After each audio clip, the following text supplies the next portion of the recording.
Topik pembahasan kita pada hari ini saya berikan judul Bukan Tanpa Maksud. Saya suka dengan peribahasa karena di dalamnya mengandung sebuah kata-kata yang indah dan juga pengalaman seseorang yang mendatangkan pengertian terhadap kehidupan. Dan kalau kita lihat di dalam tulisan-tulisan Paulus, saya melihatnya itu tersirat di dalamnya.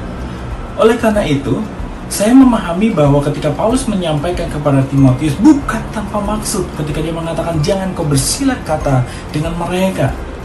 Saya mencatatnya dari tulisan Paulus itu ada 4 hal, saudara. Yang pertama, hal itu sama sekali tidak berguna. Ada dalam 2 Timotius 2 ayat yang ke-14. Kenapa? Karena di sana memang pada awalnya kita mempertahankan apa yang benar.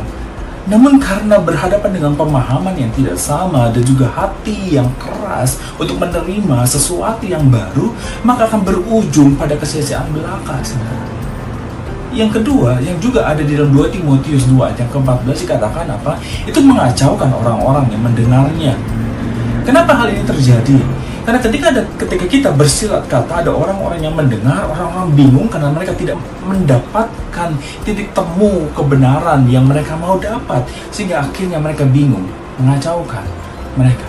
Yang ketiga, saudara, yang ada di dalam 2 Timotius 2 ayat yang ke-23, itu akan menimbulkan pertengkaran. Saudara bisa dilihat ketika silat kata itu, ya, itu tidak bisa diselesaikan, maka itu akan mendatangkan emosi yang meningkat, saudara. Ketika emosi meningkat, apa yang terjadi? Bukan cuma pertengkaran secara kata-kata, namun adu fisik itu bisa terjadi di sana. Dan yang keempat, alasan yang Paulus sampaikan, yaitu yang ada di dalam 1 Timotius 1 ayatnya yang keempat. Pertengkaran itu hanya menghasilkan persoalan belaka. Awalnya mungkin mau menjelaskan mengenai sebuah kata atau kebenaran, namun ketika tidak terselesaikan dengan baik, maka bukan saja persoalan kata itu saja yang harus diselesaikan. Mereka muncul persoalan yang lain, persoalan hubungan, persoalan hati, dan lain-lain, saudara. Jadi, bukan tanpa maksud ketika Paulus menyampaikan hal itu. Jangan sampai kemurnian hati kita untuk menyampaikan kebenaran itu dirusak oleh siasat busuk si iblis. Tetap andalkan Tuhan dan kenali siasat si iblis.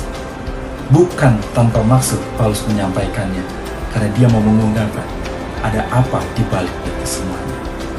Tuhan memberkati kita semua.